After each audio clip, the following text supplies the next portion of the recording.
Hello dear students, in today video lecture we would to study about method of finding the remaining zeros of polynomial when sum of its zero are given. Important topic है, class 10th में board के exam में ये इस type के question आते हैं और अगर आप लोग ये टॉपिक को अच्छे से समझेंगे तो आप लोगों को पता चलेगा कि एक्सरसाइज 2.3 में जो अनदर क्वेश्चन है वो क्वेश्चन को कैसे हैंडल करना। ठीक है बच्चों, तो आज का टॉपिक स्टार्ट करते हैं। Method of finding the remaining zeros of polynomial when some of its zeros are given. यहाँ पे दो बातें कही गई है, अगर आप ध्यान से सुनिए तो यहाँ पे दो बातें का यूज किया है। Method of finding the remaining zeros, इसका मतलब ये हुआ कि मुझे कोई पॉलिनोमियल दिया होगा और उस पॉलिनोमियल के मुझे जो रिमेनिंग जीरोस है वो मुझे फाइंड करने होंगे। ठीक है, ये सब कब करना है? When some of its zeros are given, यानी उस पॉलिनोमियल में से मुझे थोड़े बहुत जीरो पता होंगे या तो क्वेश्चंस में दिए होंगे। अगर जैसे कि मैं बात करूं कि मान लो मेरे पास कोई एक पी ऑफ एक्स है और इस पी ऑफ एक्स में मेरे पास कोई एक पॉलिनोमियल है, जैसे कि मैं सिंपल से एक पॉलिनोमियल टेक कर लेता हूँ x² 7x + 8। तो मान लो कि मेरे पास ये जनरली एक क्वाड्रेटिक टाइप का पॉलिनोमियल है। अब ये जो क्वाड्रेटिक पॉलिनोमियल है, इस पॉलिनोमियल में मुझे क्या कहा है बच्चों? अगर मैं ऐसा कह दूं कि इसका एक जीरो है वो -2 है, यानी -2 एक इसका जीरो है। इसका मतलब आप जब ग्राफ प्लॉट करेंगे और इसका जो इस टाइप का पैराबोला क्रिएट होगा ग्राफ के अंदर, अपवर्ड पैराबोला, तो यहाँ पे जो पॉइंट है वो एक -2 है। तो आपको ये बताना है कि दूसरा जो इसका पॉइंट है वो कितना होगा, यानी ये क्वेश्चन मार्क है आपके लिए। अगर आप ये फाइंड कर दिया आपने तो आपका आंसर बन गया। इसको कहते हैं method of finding the remaining zeros, यानी यहाँ पे तो 2 जीरो होने चाहिए। इस पॉलिनोमियल के वैसे देखा जाए तो 2 जीरो होने चाहिए क्योंकि ये क्वाड्रेटिक है। जबकि ये क्वाड्रेटिक है, इसके 2 जीरो होंगे, या तो एक भी होगा या तो क्वाड्रेटिक के जीरो होते भी नहीं है क्योंकि कई बार ये हवा में बनता है। ठीक है, कोई क्वाड्रेंट में बनता है without intersecting of x axis. X axis को इंटरसेक्ट करेगा तभी ये जीरो होगा। अब एक्स एक्सिस को तो ये 3 केस में इंटरसेक्ट कर सकता है, या तो पहले पॉइंट पे, एक ही पॉइंट में, मानो एकदम टेंजेंट बनकर निकल जाए। टेंजेंट का टॉपिक तो आपने पढ़ा नहीं है, 10th में हम नेक्स्ट जो इसका सर्कल वाला चैप्टर है उसमें हम पढ़ेंगे। तो बच्चों कहने का मतलब यहाँ पे या तो 2 जीरो होते हैं या तो एक, या तो जीरो होते ही नहीं है। ठीक है, अगर जीरो होंगे, पॉसिबिलिटी अगर होगी कि 2 जीरो होंगे और आपको क्वेश्चन में कहा कि -2 जो है वो इसका एक जीरो है, यानी x की जगह पे अगर आप -2 पुट करेंगे तो सिंप्लीफाई देने के बाद आपको जीरो मिलेगा। Understood now? और ग्राफिकली मीनिंग इसका ये हुआ कि ग्राफ को जब आप इस पॉलिनोमियल को ग्राफ में प्लॉट करेंगे तो -2 पे इंटरसेक्ट होगा। हम बेसिकली ये एक एग्जांपल लेकर चल रहे हैं। ये एग्जांपल का -2 जीरो होगा या नहीं होगा ये बात आप सोचना छोड़ दो। बस हम ऐसे एक एग्जांपल ले रहे हैं कि मान लो कि इसका जीरो अगर -2 होगा तो दूसरा जीरो कौन सा होगा ये मुझे फाइंड करना है। इस टाइप के क्वेश्चंस बोर्ड के एग्जाम में कई बार आते हैं। ठीक है, एक और एग्जांपल मैं देता हूँ। जैसे कि अगर आपको कहूँ कि मान लो मेरे पास एक पी ऑफ एक्स है 7x³ + 8x² - 7x + 1। तो आपको देखकर ही पता चल गया कि ये तो कितने ये कौन सा ये किस टाइप का पॉलिनोमियल है बच्चों? ये क्यूबिक टाइप का पॉलिनोमियल है क्योंकि यहाँ पे डिग्री ऑफ पॉलिनोमियल 3 है। जबकि डिग्री ऑफ पॉलिनोमियल 3 है, यानी ये क्यूबिक टाइप का पॉलिनोमियल है, तो इसके डेफिनेटली कितने जीरो होंगे? 3 जीरो तो होंगे। ठीक है, इसके 3 जीरो होंगे, यानी x की यहाँ पे 3 वैल्यू ऐसी होंगी जो मैं यहाँ पे रखूँगा, फिर इसको सिंप्लीफाई करूँगा तो लास्ट में मुझे जीरो मिलेगा। जिस दिन मैंने x की जगह पे वैल्यू पुट किया तो मुझे जीरो मिलेगा। वो जो x की जगह पे मैं पुट करने वाला हूँ वो 3 वैल्यू होगी। और अगर आपको ग्राफिकली इसका मीनिंग में बताऊँ तो ये ज़्यादा से ज़्यादा x को 3 पॉइंट पे कट करेगा, 1 2 एंड 3। अब मान लो इनमें से अगर कोई 2 जीरो मुझे बता दे कि भाई 2 है एंड 3 है, 2 and 3 is nothing but zeros of this polynomial. ठीक है, अगर 2 और 3 इसके जीरोज है तो फिर रिमेनिंग जीरो फाइंड करो। ठीक है, या तो -2 एंड 3, मान लो कि ये -2 है, ये 3 है, तो यहाँ पे क्वेश्चन मार्क वाला वो जीरो मुझे फाइंड करना है। ओके बच्चों, आई होप आप लोग समझ गए होंगे मैं क्या कहना चाहता हूँ। इस क्वेश्चन में आप लोगों को पहले तो क्वेश्चन का मीनिंग ये टाइप का होता है कि अगर आपको कोई पोलिनोमियल देते हैं, इनमें आपको कोई जो रिमेनिंग जीरो है वो आपको फाइंड करने होते हैं जब आप लोगों को थोड़े बहुत जीरो उसको दे दिए होते हैं क्वेश्चन के, यानी पोलिनोमियल के। ठीक है, ओके। अब आप एक बात सोचिए अगर मैं आपको ये कहूँ कि मेरे पास जो कोई पोलिनोमियल है p of x equal to, जैसे कि मैं सिंपल सा पोलिनोमियल लूँ क्वाड्रेटिक टाइप का, ठीक है, कि 5x² + 7x + 1, इस टाइप का मेरे पास कोई पोलिनोमियल है। अब ये जो पोलिनोमियल है बच्चों मेरे पास, अगर मैं कहूँ कि इसका जो एक जीरो है वो x इक्वल टू 2 है, x इक्वल टू 2 इसका एक जीरो है, इसका मतलब ये हुआ कि x की जो 2 वैल्यू है वो आप यहाँ पे रखेंगे तो आपको जीरो मिलेगा। अब आप सोचिए अगर x की वैल्यू मैं यहाँ पे 2 रखूंगा और अगर x इक्वल टू 2 इसका जीरो है तो इसका एक फैक्टर x - 2 होगा कि नहीं। यस, हमने ये पिछले क्लास में देखा है 9th में कि अगर x इक्वल टू 2 इसका जीरो है तो x - 2 इसका फैक्टर होगा, और इस फैक्टर को अगर मैं इसको इसके साथ डिवाइड करूँ तो ऊपर भी कोई एक पोलिनोमियल मिलेगा जो मेरा क्वोशिएंट होगा, जो मेरे डिविडेंड के साथ मल्टीप्लाई होगा, तो अगेन ये रिजल्ट मुझे मिलेगा। ओके बच्चों, तो यहाँ पे मुझे बेसिकली 3 स्टेप फॉलो करने हैं। इस टाइप के क्वेश्चन को हैंडल करने के लिए मुझे 3 स्टेप फॉलो करने हैं।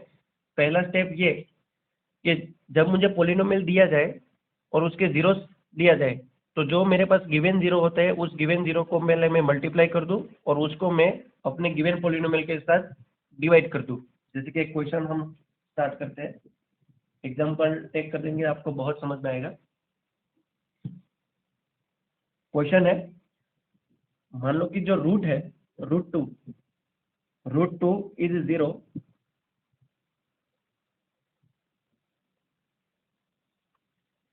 ओके, तो क्वेश्चन मैंने लिख लिया। देखो बच्चों, क्वेश्चन में ये लिखा है root 2 is zero of the cubic polynomial p of x equal to 6x³ plus √2x² minus 10x minus 4 √2, then find its other zeros. तो मेरे पास ये जो क्वेश्चन है, इस क्वेश्चन में आप लोगों को क्यूबिक पोलिनोमियल दिया गया है। अगर आपने यहाँ पे देखा होगा तो ये जो है ये क्यूबिक पोलिनोमियल है, और इस क्यूबिक पोलिनोमियल में आपको कहा है कि रूट 2 जो है वो इसका जीरो है। समझ में आ रही है बात? रूट 2 है वो इसका जीरो है। इसका मतलब अगर आपने यहाँ पे √2 पुट किया, यहाँ पे x की जगह पे आपने √2 पुट कर दिया और फिर सिंप्लीफाई करेंगे तो आपको जीरो मिलेगा। यहाँ तक तो कहानी आपको क्लियर हो गई। अब देखिए, अगर √2 इसका जीरो है, ठीक है, अगर मैं कहूँगा कि p of x equal to 6x³ plus √2x² minus 10x minus 4 √2। Okay बच्चों, इसके अंदर आप लोगों को कहा है कि √2 जो है वो इसका एक जीरो है। तो आप याद कीजिए इसके पहले के एग्जांपल जो हमने किए थे लीनियर पोलिनोमियल के, तो लीनियर पोलिनोमियल में क्या था कि क्वाड्रेटिक के पोलिनोमियल में भी आपने ये बात करी है कि अगर क्वाड्रेटिक पोलिनोमियल आपने जब सोल्व करते थे आप, तो क्वाड्रेटिक पोलिनोमियल में मान लो लास्ट का जो फैक्टर है वो x - 2 एंड x+3 ऐसा मिला, तो आप कह देते थे क्वाड्रेटिक पोलिनोमियल में आपको x - 2 एंड x+3 मान लो कि अगर आपने सिंप्लीफाई किया और क्वाड्रेटिक पोलिनोमियल आपने सिंप्लीफाई करने के बाद आपको इस टाइप का रिजल्ट मिला, तो आप इस टाइप से लिखते थे बच्चों कि x equal to 2, x - 2 equal to 0, या तो x+3 इक्वल टू 0। फिर आप लिखते थे कि x equal to 2 and x equal to 3, -3। ठीक है, इस टाइप से आप क्वेश्चन सोल्व करते थे।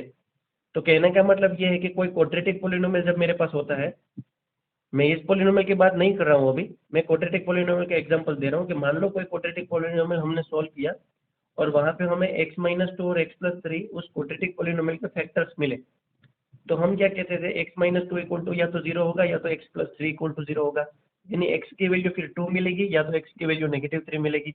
अब ये जो 2 और -3 वैल्यू जो मुझे मिली वो मुझे क्या मिला, तो बेसिकली कहा जाता है कि ये क्वाड्रेटिक पोलिनोमियल के जीरो मिले, यानी x की इतनी दो वैल्यू मिली जहाँ पे आपका जो अपवर्ड पैराबोला है वो इंटरसेक्ट करेगा 2 पे एंड -3 पे। या तो और आप इसको आसान भाषा में समझिए कि क्वाड्रेटिक पोलिनोमियल में x की जगह पे 2 या तो -3 पुट करने के बाद क्वाड्रेटिक पोलिनोमियल 0 बनेगा। अब देखिए, बेसिकली ये जो 2 है और ये -3 है वो एक्चुअली वो आया कहाँ से, यहाँ से आया कि नहीं, x - 2 पे से तो आया। x इक्वल टू -3 आपने कब कहा, जब आपके पास x+3 था, इसीलिए। तो मैं ये कह रहा हूँ कि जब √2 अगर इसका जीरो है, अगर √2 इसका जीरो है, मुझे क्वेश्चन कह रहा है कि √2 is zero of this cubic polynomial, this mean √2 is zeros of this cubic polynomial. That means we can say that x equal to √2 होगा, यानी x की जगह पे √2 लगा सकते हैं। यहाँ पे x की जगह पे √2 लगाएंगे तो 0 मिलेगा। तो इसको मैं थोड़ा उल्टे तरीके से सोचूं तो ये कब हुआ होगा, सोचिए, ये कब हुआ होगा बच्चों, जब ये x √2 वाला जो है पॉजिटिव वाला वो इस साइड पे आएगा तो नेगेटिव √2 होगा इक्वल टू 0। हम ऐसा कह सकते हैं, डेफिनेटली कह सकते हैं।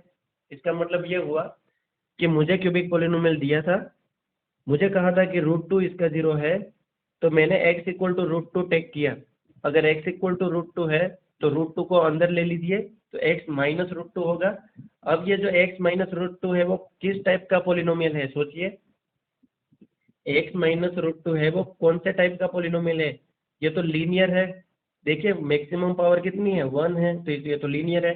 तो अब मुझे और कुछ नहीं करना है, मुझे इसके जो फैक्टर्स फाइंड करने हैं उनमें से मुझे x फैक्टर मिल गया x माइनस √2। तो मैं क्या करूंगा, इस पोलिनोमियल को इसके साथ डिवाइड कर दूंगा। ठीक है, समझ में आया। मैं क्या करूंगा बच्चों, मैं यहाँ पे ये जो मेरे पास पोलिनोमियल है ना,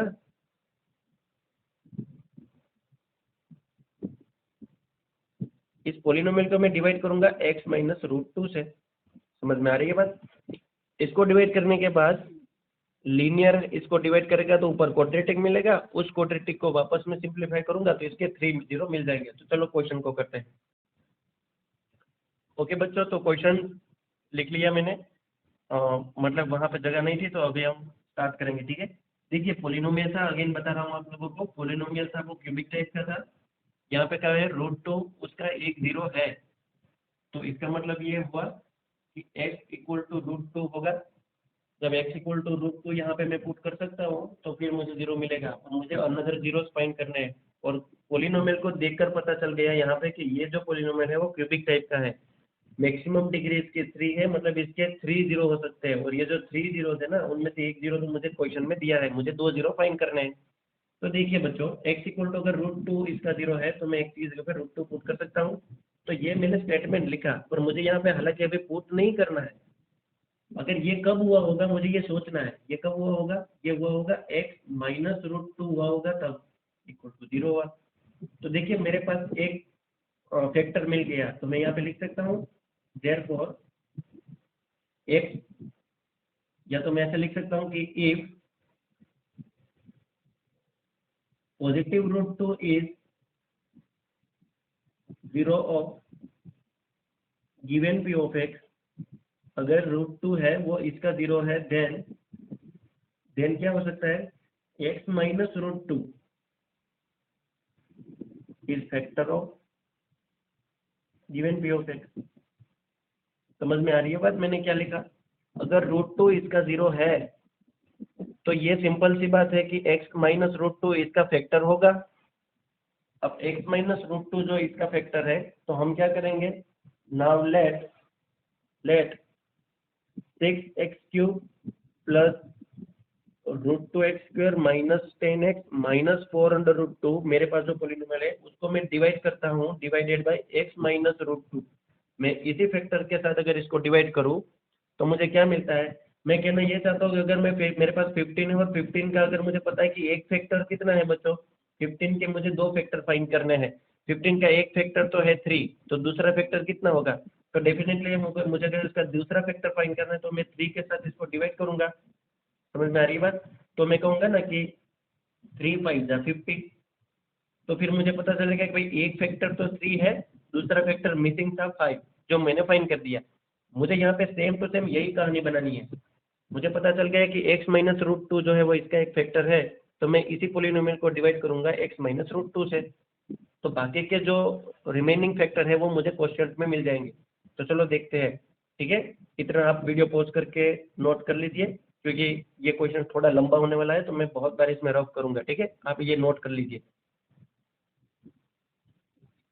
ओके, तो 6x³ plus √2x² minus 10x minus 4√2, ये जो मेरे पास पोलिनोमियल है इसको मैं डिवाइड करना स्टार्ट कर रहा हूँ। देखिए कैसे, मेरे पास x है, मुझे 6x³ चाहिए, तो मैं यहाँ पे 6x³ मैंने लगा दिया। देखिए ठीक है, क्वेश्चन हमारा ऑलरेडी इंडेक्स फॉर्म में है तो यहाँ पे कोई चेंजेस करने की जरूरत नहीं है।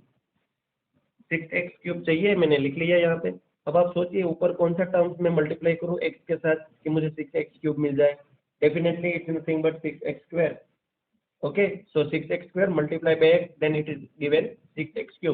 Now let us multiply with minus root 2 with 6x², and what happened, look here, minus plus minus, then I put here minus symbol because minus plus minus, that's why. Now root 2 is multiplied with 6x², then root 2 6x², how much is that? Is nothing but 6 under root 2x² happen. ठीक है, बहुत बच्चे क्या करते हैं कि sir √2 का आप 6x² के साथ मल्टीप्लाई कर रहे हो तो 6 2 जा 12 होगा, फिर ये रूट लगेगा और यहाँ पे x²। ऐसा नहीं होता, देखिए बच्चों ऐसा नहीं होता, क्योंकि यहाँ पे रूट में नहीं है। अगर रूट में होते ना 6 तो फिर आप √6 मल्टीप्लाई बाय √2, आप 6 2 जा 12 यानी अंडर रूट 12 कर सकते थे। यहाँ पे तो 6 के ऊपर रूट नहीं है, तो ये ऐसे लिखा जाता है। ठीक है बच्चों, ओके, यहाँ पे तो ये नेगेटिव होगा, ये पॉजिटिव होगा। अब क्या करेंगे, ये तो कट हो गया। यहाँ पे देखिए √2x² कैसे है, √2x² है पॉजिटिव, 6 √2x² कैसे है, 6 √2x² भी अपने आप में पॉजिटिव है। देखिए ये नया वाला सिंबल हमें यूज करना होता है, नेगेटिव ये पुराना सिंबल था। ठीक है, तो यहाँ पे कितने हैं, 6 √2x² प्लस √2x², यानी ये हो गए 7 √2x² होंगे। ठीक है, इसका आंसर कितना होगा, 7 √2x² होगा। तो चलो यहाँ पे हम 7 √2x² पुट कर देते हैं, और वो भी पॉजिटिव वाला 7 √2x²। ऊपर से आने वाले टर्म्स को बिठा देते हैं, negative 10x, negative 4 under root 2 बिठा दिया हमने। अब चलो वापस सोचते हैं, क्वेश्चन में मुझे 7 √2x² चाहिए, तो मैंने यहाँ पे 7 √2x² बना दिए। अब मैं यहाँ पे सोचूंगा कि मेरे पास x है, जबकि मुझे 7 √2x² चाहिए, तो मैं यहाँ पे अगर प्लस करके 7 √2x के साथ अगर इसका मल्टीप्लाई करूंगा x का, तो 7 √2x multiply by x is nothing but 7 √2x² happen. Okay, तो ये मुझे ऊपर वाला टर्म मिल गया है। या तो आप वो n वाली मेथड से भी कर सकते हो, ठीक है ना। आपको पता है ना कि अगर मेरे पास x है तो मैं n के साथ मल्टीप्लाई करूँ कि मुझे 7 अंडर रूट 2x² मिलेगा, तो फिर n को यहाँ पे रखा, 7 √2x² डिनोमिनेटर में गया, ये वाला x इधर, तो x से x कटा तो n की वैल्यू कितनी मिली, 7 अंडर रूट 2x मिला। देखिए अब वहाँ पे यहाँ पे भी वही वैल्यू मिली जो मैंने यहाँ पे क्वेश्चन में रखी। तो आप चाहे इस मेथड से चलो या तो इस डायरेक्ट मेथड से चलो, अगर आप डायरेक्ट करने के लिए कैपेबल हो तो आप डायरेक्ट भी कर सकते हो। ठीक है बच्चों, ओके। -2 की बारी, -2 positive, negative positive gives negative, then √2 7 multiplied by √2x. Now look here, it's very interesting part. √2 multiplied by 7 √2x. ठीक है, so when this type of two number multiply, what happened, 7 then 7, √2 कितना होगा, √2 होगा √4, और √4 का वापस निकलेगा सिर्फ 2, यानी यहाँ पे मैं 0.2 करूंगा, यानी पॉइंट नहीं है, ये मल्टीप्लाई है, 7 × 2 × x is nothing but 7 × 14x। Clear, तो इसकी जो मल्टीप्लीकेशन होगी ना नेगेटिव √2 का पॉजिटिव 7 √2x के साथ जो मल्टीप्लाई होगा वो नेगेटिव 14x मिलेगा। यहाँ पे तो मैंने सिर्फ आपको एग्जांपल देने के लिए पॉजिटिव लिए बहुत, दैट्स वाई। ओके, तो √2 मल्टीप्लाई बाय √2 √4 का होगा 2, 2 7 जा 14, 14x जा 14x, तो यहाँ पे होगा 14x, जबकि ये नेगेटिव पॉजिटिव नेगेटिव देगा, यहाँ पे नेगेटिव यहाँ पे पॉजिटिव, क्योंकि यहाँ पे पॉजिटिव था तो नेगेटिव, यहाँ पे नेगेटिव था तो पॉजिटिव, सिंबल चेंज कर लिए। यहाँ पे ये कट गए क्योंकि एक पॉजिटिव था एक नेगेटिव था। अब यहाँ पे क्या हुआ देखिए, -10x पॉजिटिव 14x। बच्चों -10x एंड पॉजिटिव 14x, इसको आप कैसे हैंडल करते हो, -10x और पॉजिटिव 14x तो होता है 4x, क्यों, क्योंकि यहाँ पे डिफरेंट सिंबल है, तब हम सब्ट्रैक्ट करते हैं और बड़े की साइन लगते हैं, तो यहाँ पे 14 बड़ा है इसीलिए उसकी सिंबल अप्लाई हुई, तो इट्स नथिंग बट 4x। यहाँ पे आएगा 4 अंडर रूट 2 ऊपर से आने वाले terms. Okay, clear about it, very simple. Now again think about that, I necessary to 4x put here, then let us put here 4x। मुझे 4x रखने की बड़ी जरूरत थी, तो यहाँ पे मैंने 4x रख दिया। अब आप सोचिए मेरे पास x है, मुझे 4x चाहिए, तो ऊपर कौन सा नंबर मल्टीप्लाई कीजिए, सिंपल है +4 if you multiply in the question, then 4 multiplied by getting 4x. Now let us turn off negative root 2. Negative positive negative, root 2 को 4 के साथ मल्टीप्लाई करने के बाद मिलेगा 4 अंडर रूट 2. तो look here, same number same remainder मुझे मिल गया. यहाँ पे ये नेगेटिव आएगा, यहाँ पे ये पॉजिटिव, ये भाई साहब इसके साथ और ये भाई साहब इसके साथ कट होने के बाद मुझे लास्ट में क्या मिला बच्चों, 0 0 एज ए रिमाइंडर. तो यहाँ पे देखा आपने, मेरे पास पोलिनोमियल था, मैंने x माइनस रूट 2 से इसको डिवाइड किया. मुझे डिवाइड आना चाहिए, अगर डिवाइड नहीं कर सकता मैं तो मुझे क्वेश्चन में इस टाइप का नहीं मिलेगा. तो एक बात पता चल गई, x माइनस रूट 2 तो इसका फैक्टर था, ठीक है, ये मैंने इसके पहले भी अभी लिखा था, फिर मैंने रफ कर दिया. मेरे पास अब क्वेश्चन में क्या मिला देखो, क्यू ऑफ एक्स मुझे क्या मिला, क्यू ऑफ एक्स मुझे मिल गया 6x² plus 7 root 2x plus 4, ये मुझे क्वेश्चन में मिल गया. अब ये जो है ना, इसके मैं दो फैक्टर फाइंड कर सकता हूँ फैक्टराइजेशन मेथड से. अगर मैंने इसको दो फैक्टर फाइंड कर दिए तो तीसरा फैक्टर तो बच्चों यहाँ पे था ही, इसके दो फैक्टर अभी मुझे कुछ ना कुछ मिलेंगे, ठीक है. थर्ड वाला फैक्टर तो यहाँ पे था ही, तो मुझे इसके जो टू अनदर जीरो मिस है, एक जीरो तो मुझे पता था, अनदर मुझे दो जीरो जो फाइंड करने हैं वो मुझे अब यहाँ से मिल जाएंगे. तो आप वीडियो पॉज करके इतना लिख लीजिए, फिर हम इसका फैक्टराइजेशन स्टार्ट करते हैं. This is the final part of our question. Okay, तो pause the video and note down. Okay बच्चों, तो अब बारी आई क्यू ऑफ एक्स की. अब मुझे फैक्टराइज करना है क्यू ऑफ एक्स को. Q of x equal to क्या होगा, 6x² 7 root 2x plus 4. Now let us try to factorize this polynomial. Quadratic polynomial को मुझे मिडल टर्म को स्प्लिट करके इसका फैक्टराइजेशन निकालना है. आपने 9th में 8th में 7th में ऐसे बहुत सारे क्वाड्रेटिक का आपने फैक्टराइजेशन किया है, ठीक है, मिडल टर्म को स्प्लिट करने के बाद. अब चलो वीडियो पॉज करके अगर आपको ये करना है तो भी आप कर सकते हो. आप वीडियो पॉज करके इसका फैक्टराइजेशन स्टार्ट करो, फिर नहीं होता तो आप वीडियो स्टार्ट कर सकते हो, ठीक है. चलो अब हम स्टार्ट करते हैं. 6x² 7 रूट 2x प्लस 4, इसका मतलब यह है कि मुझे मिडिल टर्म को स्प्लिट करना है. और मिडिल टर्म को मुझे ऐसे स्प्लिट करना है कि मैं जो भी दो टर्म्स में इसको स्प्लिट करूँ, दो टर्म्स में उस दो टर्म्स का मल्टीप्लिकेशन करूँ तो वो मल्टीप्लिकेशन फर्स्ट और लास्ट टर्म के मल्टीप्लिकेशन के इक्वल होना चाहिए. तो चलो उल्टी प्रोसेस स्टार्ट करते हैं. 6 4 जा कितना होता है, 6 4 जा होता है 24, 6 4 जा होता है 24. 24 के मुझे दो फैक्टर ऐसे फाइंड करने हैं कि मुझे 7 रूट 2x आपस में प्लस या तो माइनस करो, मुझे 7 रूट 2x मिलना चाहिए.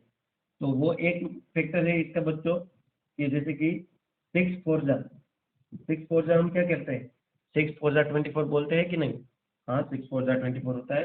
क्या 6 को मैं और ज़्यादा स्प्लिट कर सकता हूँ, yes, it's nothing but 3 2 जा, and 2 is nothing but 2 2 जा, 2 2 जा 4 and 3 2 जा 6. तो ये भी 24 के ही तो फैक्टर हुए. आगे बढ़ते हैं.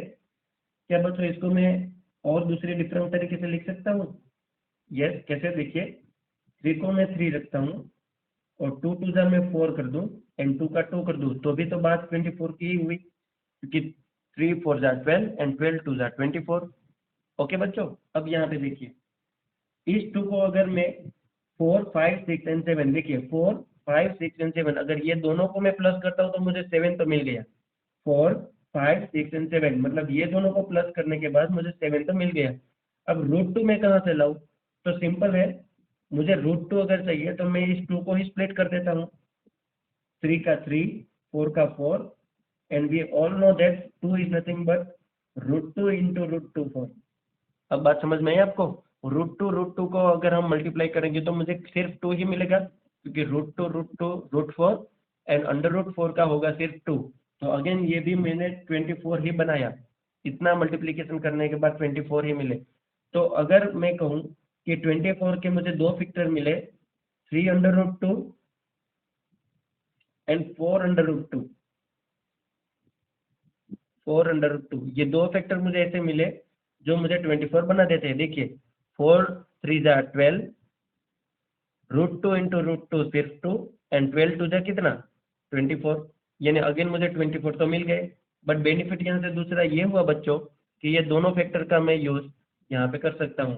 क्यों, क्योंकि 3 रूट 2 प्लस 4 रूट 2 अगर मैं करूँ तो मुझे कितना मिलेगा, this is nothing but 7 under root 2, and yes this is nothing but what we can do it here. हमें यही तो करना था. तो चलो ये जो दो फैक्टर है इसका हम मिडल टर्म के स्प्लिट करने में यूज कर देते हैं। कैसे? 6x² प्लस यहाँ पे मैं लगाऊंगा 3√2, यहाँ पे लगाऊंगा 4√2, 4√2, इसके पीछे लगेगा x, इसके पीछे लगेगा x प्लस 4। क्लियर बच्चों? डन। ये फैक्टराइजेशन हो गया। देखिए अब क्या करना है, अब यहाँ से और यहाँ से थोड़े बहुत कॉमन मेंबर निकालने हैं, इसमें से और इनमें से। तो मैं क्या करूँगा, यहाँ से 3 को अगर मैं कॉमन निकालूँ, 6x², 3√2x है, यहाँ से मैं 3 2 जा 6 कर सकता हूँ, यानी यहाँ एक टर्म में अगर मुझे स्प्लिट बाहर निकालना, मैं थोड़ी साइड पे लिखो क्योंकि ये साइड में बीच में आएगा बहुत जगह से, ये थोड़ा नीचे करते हैं। देखिए बच्चों 6x² प्लस 3√2x में मैं अगर 3x को कॉमन निकाल दूँ, यहाँ से 3x कॉमन निकल जाए तो यहाँ पे अब कितना बचा, 2x बचा, क्योंकि 3 2 जा 6, x²। क्लियर? यहाँ पे से 3 निकल गया, x निकल गया, देन ओनली यहाँ पे √2 रिमेन। ओके बच्चों, यहाँ पे सिर्फ √2 रिमेन। अब ये वाले टर्म यहाँ पे किसी भी हालत में यहाँ पे आने चाहिए। मैं कोई भी सिंप्लीफाई करूँ मुझे ये तो मिलने ही चाहिए। तो चलो उल्टा रिवाइंड करते हैं। √2x, सॉरी यहाँ पे 2x है, तो यहाँ पे मैं 2 को 2 के साथ मल्टीप्लाई करता हूँ तो 2 2 जा 4 तो बन गया, पर √2 नहीं बना, तो √2 को मैं यहाँ पे लगा देता हूँ। तो देखिए 2 2 जा 4, √2 then √2, x then x। Okay, तो सारे मेंबर यहाँ पे आ गए। अब क्या यहाँ पे ये 4 सेटिस्फाइड होता है? चलो देखते हैं। √2 यानी 2, √2 मल्टीप्लाई बाई √2 इट्स 2, 2 2 जा 4, देन ईयर 4 कंप्लीट, यहाँ पे आएगा प्लस। ठीक है, प्लस क्यों आएगा? क्योंकि plus plus plus and plus plus again plus, that's why. तो 3x प्लस, यहाँ पे देखिए ये दोनों टर्म्स में 2x प्लस √2 कॉमन निकल रहा है, तो इसको बाहर निकाल देते हैं। तो अब यहाँ पे कौन बचा? 3x प्लस यहाँ पे कौन बचा? 2√2 बचा। ठीक है, अब हमें तो पता है हम क्या करते हैं, यहाँ पे या तो 2x प्लस √2 इक्वल टू 0 होगा, ठीक है, या तो 3x प्लस 2√2 इक्वल टू 0 होगा। तो यहाँ पे से x की वैल्यू आपको क्या मिली? -√2 डिवाइडेड बाई 2 मिला, और यहाँ पे x की वैल्यू आपको क्या मिली?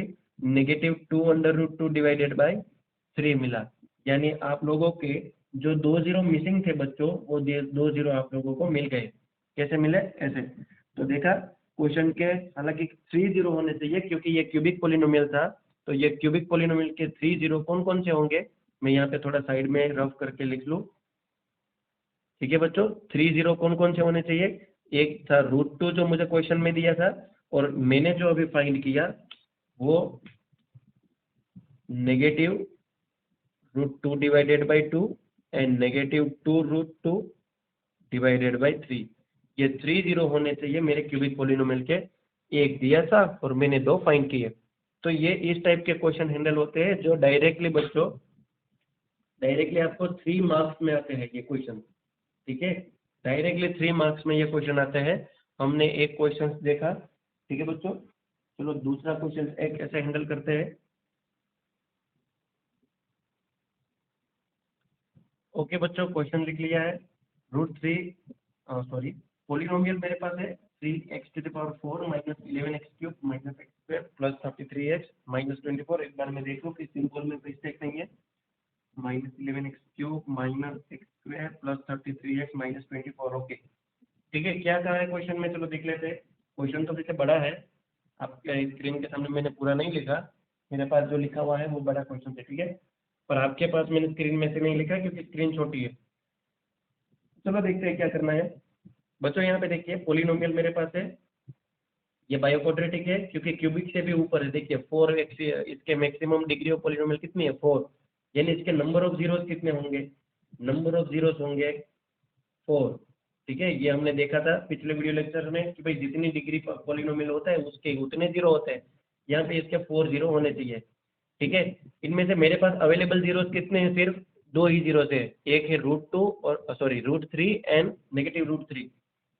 दैट मीन्स मेरे पास सिर्फ 2 ही x की वैल्यू ऐसी है, तो यहाँ पे पुट करने के बाद मुझे 0 देगा।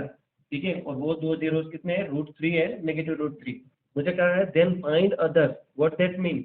उसका मतलब ये हुआ कि मुझे बाकी के जो 2 जीरो मिस हो गए हैं, ठीक है, कहीं मेले में खो गए हैं, वो 2 जीरो मुझे फाइंड करना है। अब मैं क्या करूँगा, मुझे पता है कि ये पॉलिनोमियल के 4 जीरो होने चाहिए, 1 2 3 एंड 4। उनमें से मेरे पास सिर्फ 2 ही अवेलेबल है, √3 एंड -√3, तो मैं इसका ही यूज करूँगा। Let x equal to √3 and x equal to -√3 is 0 of given p of x, ठीक है, या तो आप पूरा पोलिनोमियल भी लिख सकते हो, डज नॉट मैटर। लेट कर दिया कि मान लो कि अगर x equal to √3 and x equal to -√3 अगर 0 है इस पोलिनोमियल के, देन x माइनस √3 हुआ होगा एक फैक्टर। ये √3 को अंदर बुला लो भाई, इस √3 को अगर अंदर बुला लो तो पॉजिटिव वाले नेगेटिव हो जाएंगे। x माइनस √3 एंड x, अगर ये नेगेटिव वाले √3 को अंदर बुला लिया तो क्या होगा, पॉजिटिव √3 होगा, ठीक है। x minus √3 and x plus √3 are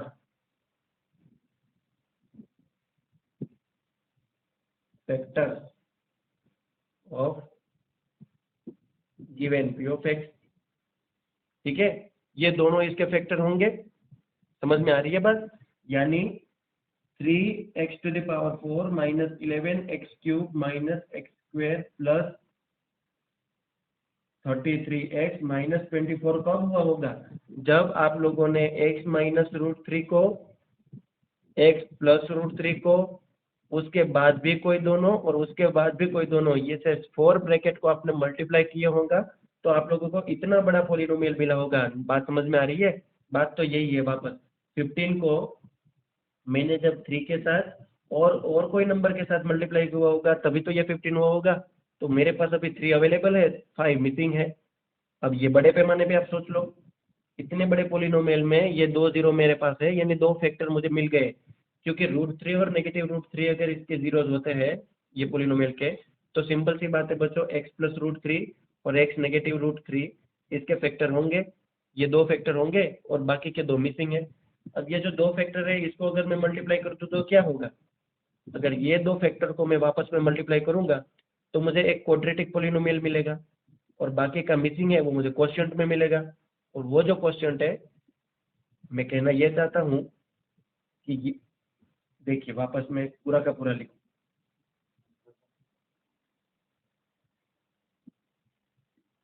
mean 3x⁴ minus 11x³ minus x² plus 33x minus 24 equal to क्या हुआ होगा बच्चों, x minus √3 multiply by x plus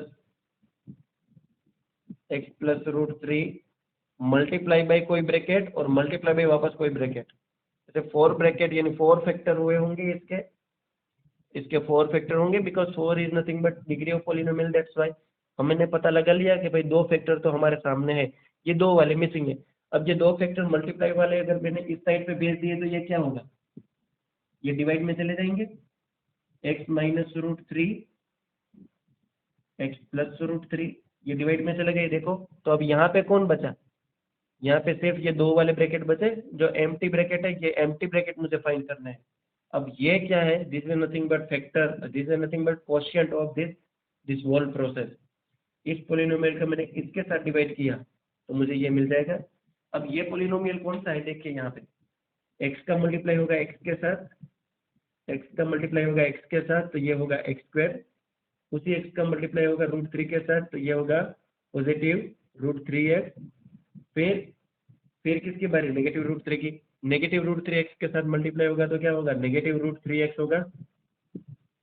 और वही नेगेटिव √3 जब पॉजिटिव √3 के साथ मल्टीप्लाई होगा तो क्या होगा, -3 होगा। यहाँ से ये दोनों कट गए तो इसका आंसर क्या मिला, x² माइनस 3। यानी मैं ये कहना चाहता हूँ कि इतना सारा लिखने के जगह पे हम चाहे तो इतना भी लिख सकते हैं कि this is nothing but x² minus 3। तो अब आपको बात पकड़ में आ गई होगी, आई होप कि आपको और कुछ नहीं करना है, बड़े पोलिनोमियल को x² माइनस 3 के साथ डिवाइड करना है। Believe me that's very simple, ठीक है। और फाइनली फिर आपको जो क्वोशिएंट मिले उसको आपको फैक्टराइज करना है, इतना नोट कर लीजिए, ठीक है। फिर हम आगे बढ़ते हैं। देखिए बच्चों, पूरे पोलिनोमियल को एक्स स्क्वायर माइनस 3 के साथ डिवाइड करने के लिए हम तैयार है, ठीक है। ये कैसे आया, ये डिवाइड क्यों हो रहा है, ये सारी बातें अब तक हमने की है, ठीक है। तो डोंट ट्राई टू कंफ्यूज। चलो देखते हैं। एक्स स्क्वायर माइनस 3 को अगर इसके साथ डिवाइड करना है तो मेरे पास 3x⁴ होना चाहिए। अब मैं थोड़ा स्पीडली करूंगा। यहाँ पे मेरे पास एक्स स्क्वायर है, 3x4 चाहिए, तो सिंपल सी बात है, मैं यहाँ पे 3x² के साथ मल्टीप्लाई कर दूँ तो ये हो जाएगा 3x4। अब माइनस की बारी, minus plus minus, minus plus minus, 3 3 9, 3 3 9 x²। अब यहाँ पे देखिए, मैं यहाँ पे 9x² नहीं लगा सकता। माइनस प्लस माइनस, 3 3 9 x² ही मिला, नो प्रॉब्लम। बट मैं यहाँ पे 9x² नहीं लगा सकता क्योंकि ये तो x³ है और ये तो x² है। ये तो अनलाइक टर्म हो गए, और अनलाइक टर्म आपको पता है ना तो ऐड होता है ना तो सब्ट्रैक्ट होता है। तो ये -9x² को मैं क्या कहूँगा कि भाई तो थोड़ा अपनी जगह के खिसक के तू अपने जैसे लोग हैं ना उसके नीचे तू आकर बैठ जा। यानी माइनस प्लस माइनस, 3 3 9 x², ठीक है। ये उसके जैसे जो लोग हैं उसके नीचे ही आएगा। तो x³ जो है वो तो उसके जैसा नहीं है, यानी ये दोनों अनलाइक है, बट ये दोनों लाइक टर्म्स है। अनलाइक टर्म्स और लाइक टर्म्स की थियरी आप स्टैंडर्ड 6 में पढ़ गए हो, ठीक है। तो यहाँ पे मुझे और ज़्यादा इसको एक्सप्लेन करने की जरूरत नहीं है, ऐसा मैं मानता हूँ, ठीक है। आगे बढ़ते हैं।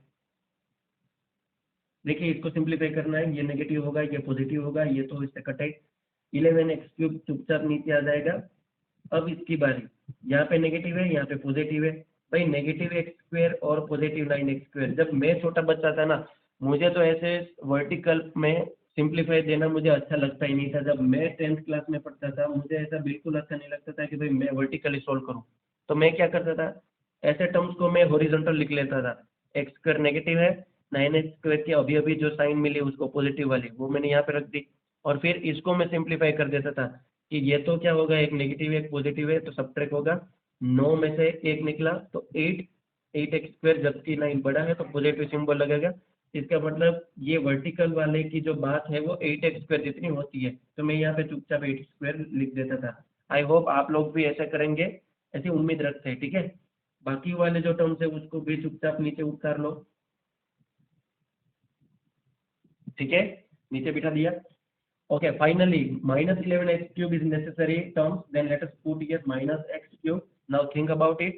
x² I have, and I require -11x³. Then which term I must be put here? It's very simple. Okay, if I put the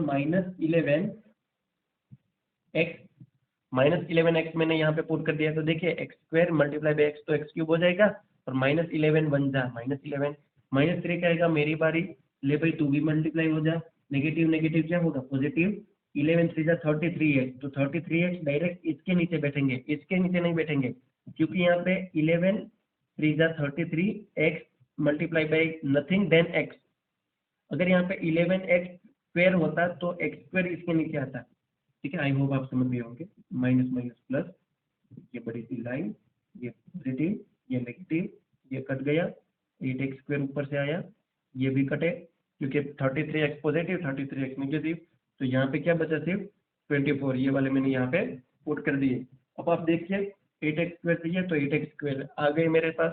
अब मैं ऊपर सोचूंगा कि मुझे क्या रखना है, मेरे पास x² है, 8x² चाहिए, तो कमी किसकी है, सिर्फ 8 की। तो भाई आंख बंद करके यहाँ पे पॉजिटिव 8 लगा दो, ठीक है। तो 8x² जाए, 8x² नेगेटिव पॉजिटिव नेगेटिव, 8 3 24, तो ये हो गए 24। पॉजिटिव है तो नेगेटिव, नेगेटिव है तो पॉजिटिव, यहाँ से ये भाई साहब कटे, यहाँ से ये भाई साहब कटे, 0 0 मिल गया, तो 0 0 रिमाइंडर मिल गया।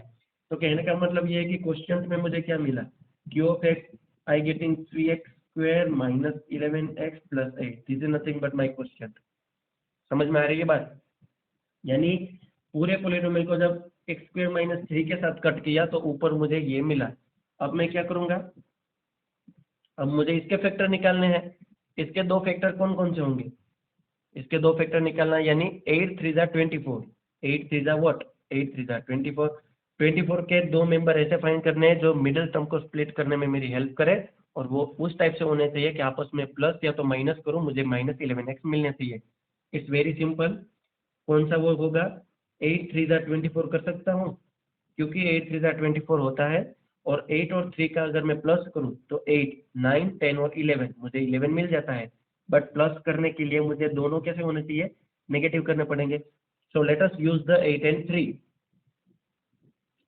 3x square minus 8x minus 3x plus 8 क्या होगा, देखिए 8 3 24, 8 9 10 11 माइनस माइनस प्लस, जबकि 8 बड़ा था तो 11 नेगेटिव बन गया।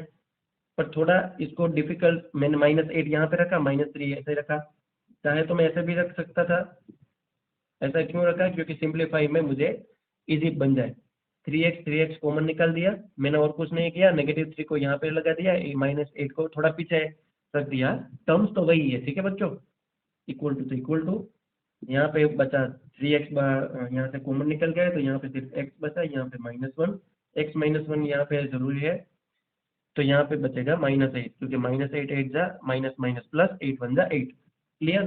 So it's nothing but x -1 common निकल दिया, यहाँ पे बचा 3x - 8। तो हम सारे बच्चे ऐसे कहते हैं कि या तो x -1 इक्वल टू 0 या तो 3x - 8 इक्वल टू 0। ऐसी परिस्थितियों में x की वैल्यू 1, ऐसी परिस्थितियों में x की वैल्यू 8/3। क्लियर बच्चों। तो भाई ये जो दो बाकी के जीरो मिले, x इक्वल टू 1 और x इक्वल टू 8/3, ठीक है भाई। क्वेश्चन में मुझे दो जीरो दिए थे, यहाँ पे देखिए, और बाकी के दो जीरो मैंने फाइंड कर लिए। तो लास्ट में हम क्या लिख सकते हैं, तो total number of zero is the given polynomial is √3 √3 1 and 8/3। Total 4 zero हो गए इसके, ठीक है। √3 -√3 1 एंड 8/3, ये दो भाई साहब अभी मुझे यहाँ से मिले, जबकि ये मुझे क्वेश्चंस में दिए थे। ओके बच्चों, यानी इस पोलिनोमियल को और आप डीप में सोचिए, मैं क्या कहना चाहता हूँ। इस पोलिनोमियल को जब आप ग्राफ में ड्रॉ करेंगे ना, वैसे जरूरियात नहीं है इसको ग्राफ में ड्रॉ करने की, कोई बिल्कुल जरूरी नहीं है, ये अलजेब्रिक प्रोसेस है ही। देखिए क्यूबिक क्वाड्रेटिक के आगे अगर बात होगी ना इस चैप्टर में, पोलिनोमियल चैप्टर में क्वाड्रेटिक के आगे क्यूबिक के या तो बायो क्वाड्रेटिक की बात होगी, तो फिर हम एल्जेब्रिक प्रोसेस के अंदर ही सोल्व करेंगे। यहाँ पे ग्राफ की कोई ज़रूरत नहीं है। फिर भी आप देख लीजिए मैं कहना क्या चाहता हूँ, जब आप इसको ग्राफ में ड्रॉ करेंगे, कहाँ ड्रॉ करूँ, ठीक है, हाँ यहाँ पे। जब आप ग्राफ में ड्रॉ करेंगे ना, तो इसका जैसा भी ग्राफ बनेगा 1 2 3 जैसा भी ग्राफ बनेगा, ये 1 2 3 एंड 4 जगह पे इंटरसेक्ट होगा, ये बात पक्की है। और वो जो 4 जगह पे इंटरसेक्ट करेगा ना, वो 4 वैल्यू ये होगी √3 ऐसे, ठीक है, ऐसे। ये नेगेटिव √3 है, एक पॉजिटिव √3 होगा, फिर एक 1 होगा और एक 8/3 होगा। तो ऐसे ये 4 वैल्यू होगी जो कट करेगी एक्स एक्सिस को, इसका ग्राफ, ठीक है। इतना इम्पोर्टेंट नहीं है, पर 11 12 स्टैंडर्ड में अगर कोई बच्चे ने मैथ्स ए ग्रुप सिलेक्ट कर लिया तो उसके लिए ये बड़ा इंपॉर्टेंट था, ठीक है। क्योंकि 11 12 की 85% मैथमेटिक्स ग्राफ के ऊपर डांस करता है। 85% मैथमेटिक्स ग्राफ के ऊपर डिपेंड है। ग्राफ को ग्राफ नहीं आता तो वहाँ पे लिटिल बिट बोरिंग होगा। ओके बच्चों, आज के वीडियो लेक्चर में इतना रखते हैं। आप लोगों को फिर अब एक्सरसाइज जो है 2.3 का question number 3rd one, question number 4th one, question number 5th one solve कर लेना है, ठीक है बच्चों। यहाँ पे हम 2.3 के लिए एक नेक्स्ट वीडियो लेक्चर आएगा पार्ट 10 करके, यहाँ पे एक्सरसाइज 2.3 की सारी बातें होगी। उसके बाद ये चैप्टर को हम क्लोज कर देंगे। यहाँ पे हमारे पोलिनोमियल वैसे देखा जाए तो पूरा हो गया, पर चैप्टर 2 में एक्सरसाइज 2.3 में अगर किसी बच्चे को डाउट है, 2.3 में किसी को डाउट है, तो आप 2.3 को अपना फोटो भेज दीजिए, वो क्वेश्चन हम सोल्व कर देंगे, वरना यहाँ पे चैप्टर हम क्लोज करते हैं, ठीक है बच्चों। धन्यवाद।